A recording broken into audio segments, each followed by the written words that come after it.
Good evening, you lot. This is Reginald Worthington III, bringing you the latest from the Intergalactic News Desk. Normally we cover things like space corgis and the latest in zero-gravity fashion, but today's story is a bit more explosive. We're talking about a three-way brawl of cosmic proportions, a real Donnybrook in the deep dark. And before you ask, no, it's not another pub fight on Epsilon Eridani 6. This time the fate of, well, everything hangs in the balance. Three factions, each more ambitious and ruthless than the last, have converged on a backwater sector.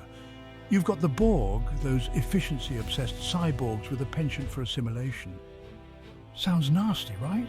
Well, buckle up, Buttercup, it gets worse. Then you have the Necrons, robotic skeletons with a serious case of woke up on the wrong side of the sarcophagus syndrome. They're not just grumpy, they're armed to the teeth with weaponry that makes lasers look like water pistols. And if you think things couldn't get any weirder, we've got the Church of the Broken God, a bunch of techno-zealots who worship a shattered deity of machinery. Let's start with the Borg, shall we? Imagine a hive mind of cybernetic zombies all linked together, turning anything that moves into one of their own. Their ships, these Borg cubes, are like giant flying cheese graters bristling with weapons. They're the bullies of the cosmos, always looking for the next poor sod to add to their collective. What they lack in personality, they make up for in sheer relentless efficiency. Instead of bringing cake, they bring disintegration beams.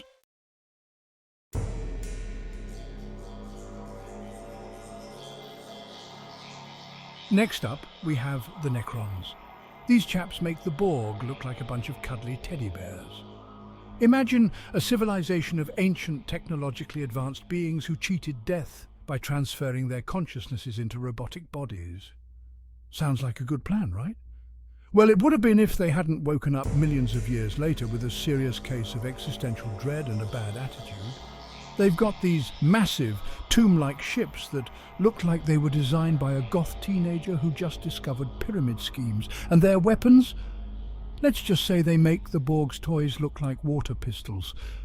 We're talking Gauss flayers that can strip the flesh from your bones before you can say exterminate.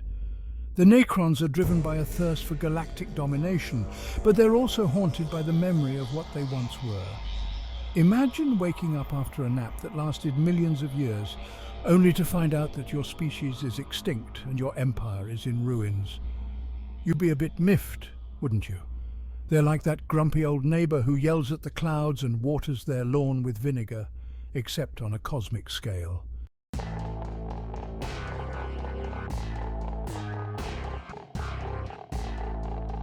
And last, but certainly not least, we have the Church of the Broken God.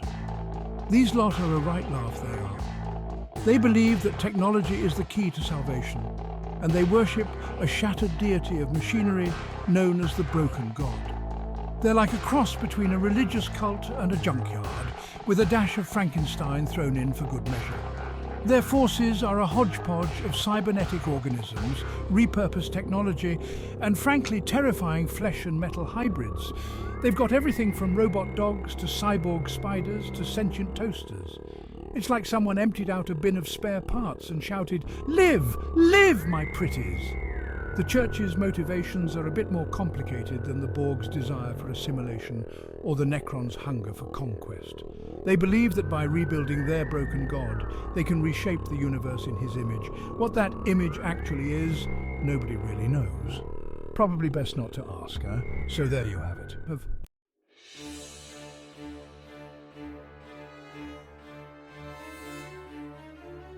Right then, where were we? Ah yes, the calm before the storm, the silence before the symphony of laser fire. Our intrepid reporters, bless their cotton socks, managed to get a glimpse of the action just as the three factions made contact. And let me tell you, it was about as comfortable as a vicar at a nudist colony.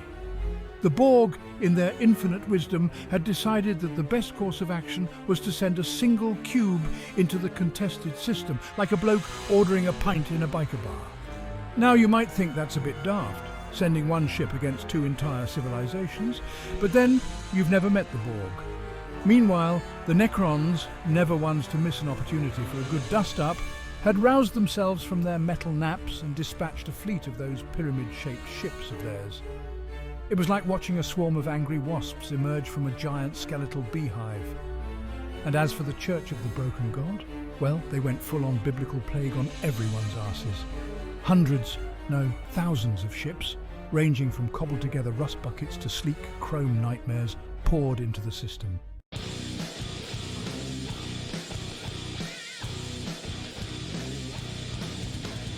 Now, most folks in their right minds would try to talk things out, maybe find some common ground.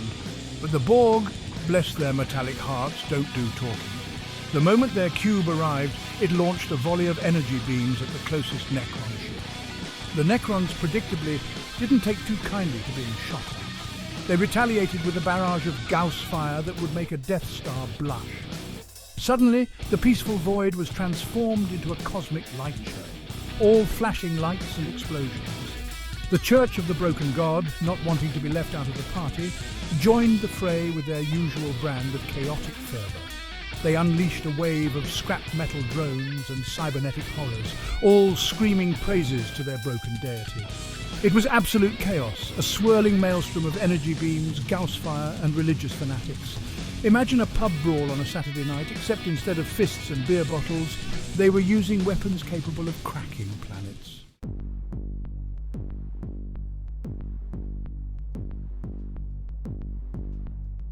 Now, I'm not one to judge a book by its cover, but the Necrons always did strike me as the shoot first, ask questions while reloading type. They unleashed a swarm of fighters, sleek and deadly like robotic wasps, each one armed with enough firepower to level a city block. The Borg cube, despite its size and firepower, found itself hard-pressed to fend off the relentless Necron assault. It was like trying to swat a cloud of angry bees with a cricket bat. The Church, meanwhile, seemed content to let the Borg and Necrons weaken each other, their own ships darting in and out of the fray like scavengers picking over a carcass. The Necron ships, their surfaces shimmering with green energy shields, weathered the Borg onslaught with surprising resilience. They moved with an eerie grace that belied their ancient origins, their Gauss weapons scything through Borg drones and ships alike. It was a massacre, plain and simple. But even as the Necrons seemed poised to overrun the Borg cube, a new player entered the game, one who would tip the scales in ways no one could have predicted.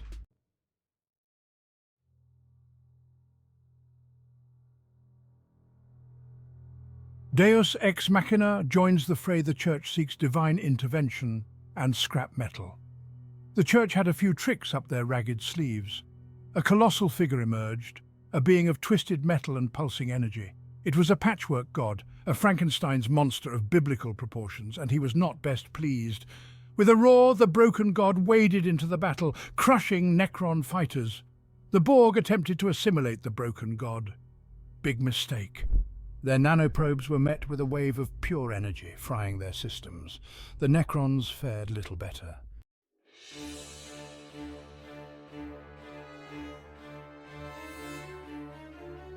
A three-way Mexican standoff in space. And so, the battle reached a stalemate. The Borg, their cube crippled, were forced to retreat, their plans of assimilation thwarted. The Necrons, their forces depleted, found themselves facing an enemy they could not comprehend, let alone defeat. And the Church of the Broken God? Well, they had their god back, more or less, but this was only the beginning. The battle lines had been drawn, and the galaxy would never be the same. Stay tuned, folks, because things are about to get very interesting.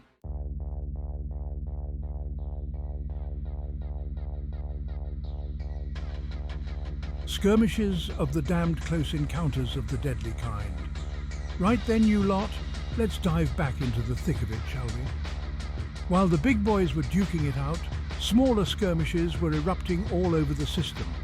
Borg drones, those metallic busybodies, found themselves in close combat with Necron warriors, who, despite being basically skeletons with ray guns, were surprisingly good at hand-to-hand combat.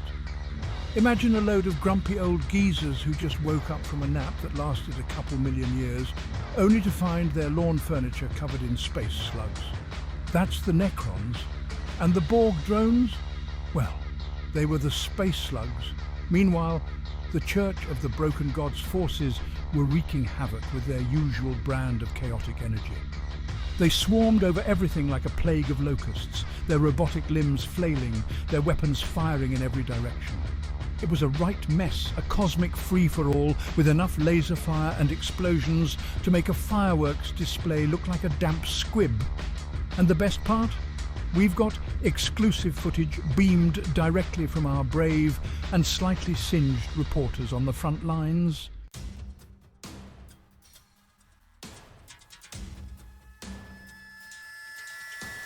Adapt, assimilate and absolutely bugger this Borg. Tactical genius meets its match.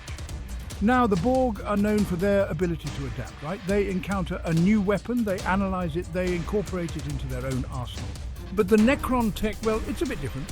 It's not just technology, it's ancient, arcane stuff, powered by things even the Borg couldn't comprehend. Imagine trying to hack into a computer from the 1970s. Sure, you might eventually crack the code, but by then you've probably died of boredom. That's the Borg trying to assimilate Necron tech. It's like trying to teach a toaster to sing opera. It's the technological equivalent of a bad acid trip. Not pretty. The Church's tech, on the other hand, was a different story. It was cobbled together, held together with duct tape and prayers, but it had a certain chaotic energy that the Borg found difficult to counter. It was like trying to fight a swarm of angry pigeons. You swat at one, and two more take its place. The Borg, for all their tactical genius, were starting to look a bit out of their depth.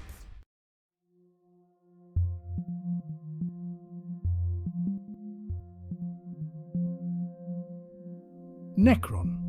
Overconfidence, more than just ancient history, repeating itself. The Necrons, meanwhile, were starting to get a bit cocky. They'd weathered the Borg's initial assault, and they were confident that their superior firepower and ancient technology would carry the day. But as any seasoned general will tell you, overconfidence is a dangerous thing. It's like that moment when you're winning at darts in the pub, and you start feeling invincible. Then, bam! You throw a wobbly one, and suddenly you're buying the next round. The Necrons were about to learn that lesson the hard way. Pride comes before the fall, especially when you're a giant metal skeleton. You see, the Church of the Broken God, for all their apparent madness, had a secret weapon, faith. Now, I'm not talking about the kind of faith that gets you a free biscuit at the church bake sale. I'm talking about the kind of faith that allows you to believe in something, anything, even when the universe is trying to tell you it's all a load of bollocks. And in the vast emptiness of space, that kind of faith can be a powerful weapon indeed.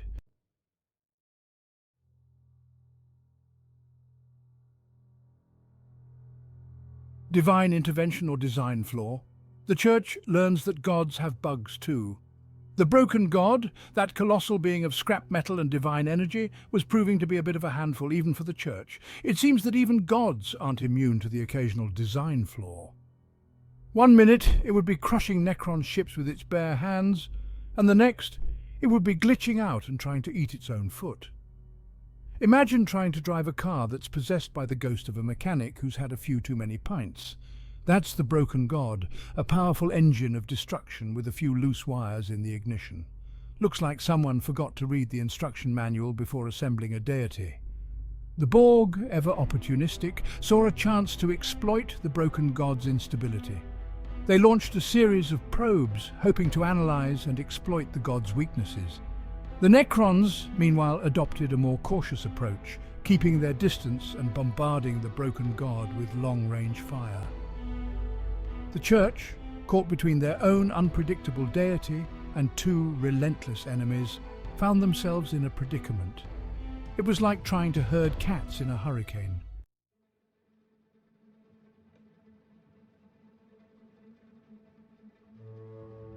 Guerrilla warfare, galactic-style hit-and-run tactics among the stars. With the broken god proving to be more of a liability than an asset, the Church of the Broken God resorted to what they did best: guerrilla warfare, galactic style. Their ships, small and nimble, darted in and out of the battle, harassing the Borg and Necrons with hit-and-run attacks. It was like a swarm of mosquitoes buzzing around a picnic. Annoying, yes, but also deadly if you weren't careful. The Borg, used to fighting in a more structured, linear fashion, found themselves constantly on the back foot, their superior firepower negated by the Church's unpredictable tactics. The Necrons, for their part, were starting to lose their patience. Their ancient protocols, designed for fighting other ancient civilizations, weren't well suited to dealing with the Church's chaotic tactics. It was like trying to play chess with someone who kept flipping the board over every time they were about to lose.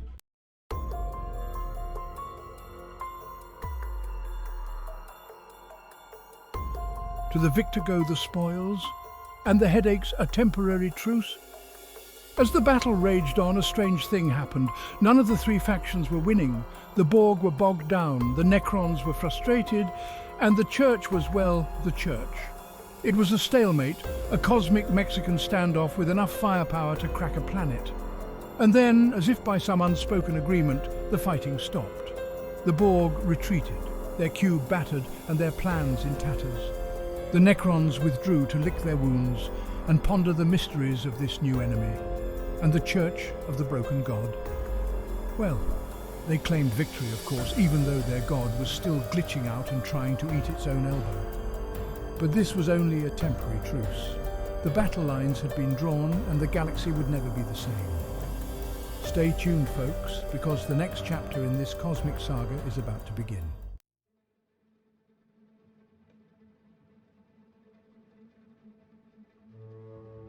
Unexpected advantages emerge.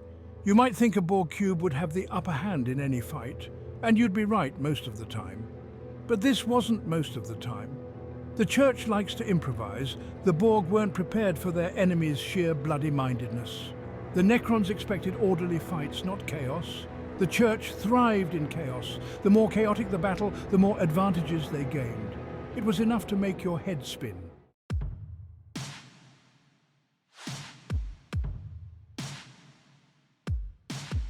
Desperation breeds. Weirder inventions, the Church gets crafty. With the Borg on the back foot and the Necrons struggling, the Church saw an opportunity. They unleashed bizarre creations from battle wreckage.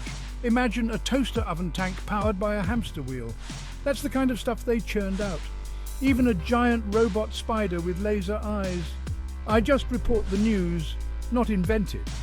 These contraptions defied logic, making them surprisingly effective. Like swatting a fly with a sledgehammer, you might hit it, but you'll break everything in the process.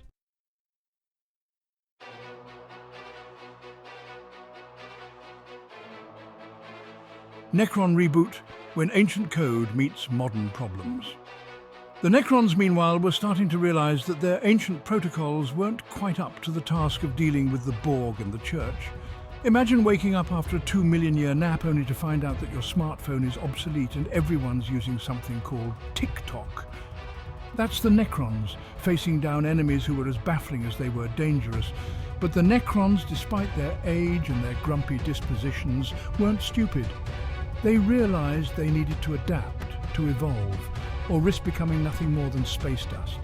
So they did what any self-respecting civilization of robotic skeletons would do. They started tinkering. They dissected captured Borg drones, analyzed their technology and tried to integrate it into their own. They studied the Church's chaotic creations, searching for any advantage they could find. It was a long shot, a desperate gamble. But then when you're facing down the end of the galaxy, as you know it, sometimes desperate gambles are all you've got.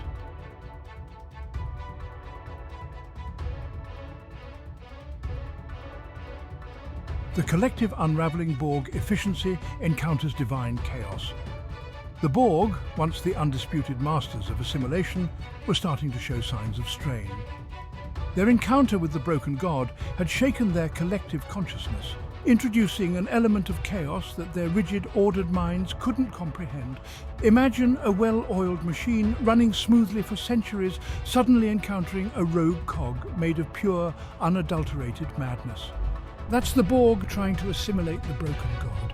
It was like trying to fit a square peg into a round hole with explosives. The Borg's strength had always been their unity, their ability to function as a single, unstoppable entity. But the Church's chaotic energy, the sheer unpredictability of their actions, was starting to disrupt the Borg's carefully maintained order.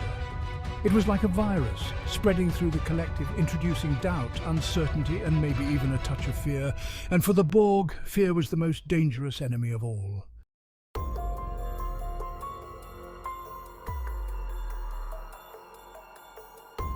A pact made in hell, or at least a very messy star system. Uneasy alliances form. As the battle raged on, a strange thing happened. The enemy of my enemy is my friend, or so the saying goes, and in the vast emptiness of space, even the most unlikely of alliances can form when the alternative is annihilation. The Necrons, their ancient pride momentarily forgotten, reached out to the Borg, offering a temporary truce. They had a common enemy in the Church of the Broken God, and their combined might be enough to tip the scales. The Borg, their collective reeling from their encounter with the Broken God, reluctantly agreed. It went against their every instinct to ally themselves with another power, but their survival, the survival of the collective, was paramount.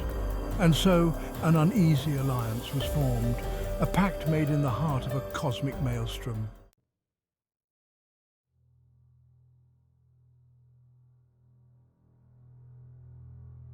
The tide turns. But in which direction? A cliffhanger ending for now. With the Borg and Necrons now fighting side by side, the tide of the battle began to turn.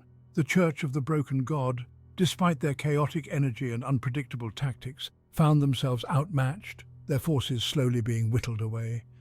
But the Church, as always, had one last trick up their sleeve.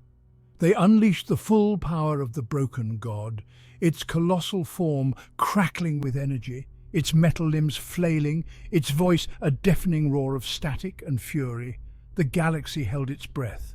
The fate of civilizations hung in the balance, and as the dust settled, a new chapter in this epic saga was about to begin. But that, my friends, is a story for another time. This is Reginald Worthington III signing off.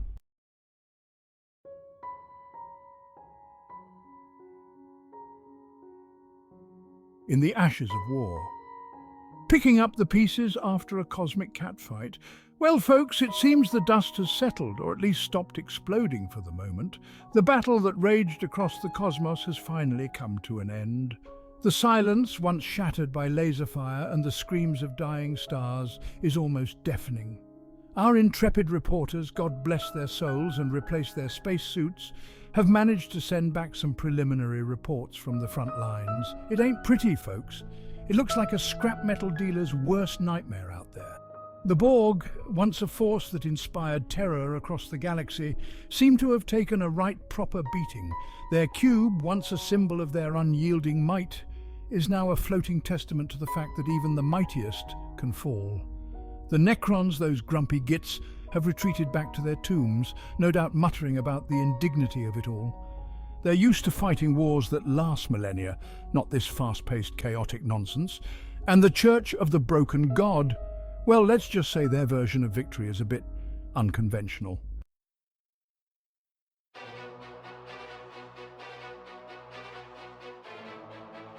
The galaxy reacts. From fear to opportunity, everyone's got an angle. News of the battle, or at least what we've been able to piece together from the wreckage and the frantic whispers of traumatized space squids, has spread across the galaxy like wildfire in a zero-gravity library. Some folks are terrified, and with good reason. The thought of three of the most powerful factions in the cosmos duking it out like drunken space pirates is enough to make anyone lose sleep. Others, however, see opportunity in the chaos. The black market is already awash in salvaged Borg tech, Necron weaponry, and frankly terrifying church creations. And then there are those who just can't help but say, "I told you so," the cosmic doomsayers. The ones who've been predicting the end of the galaxy since before we invented the spork are having a field day.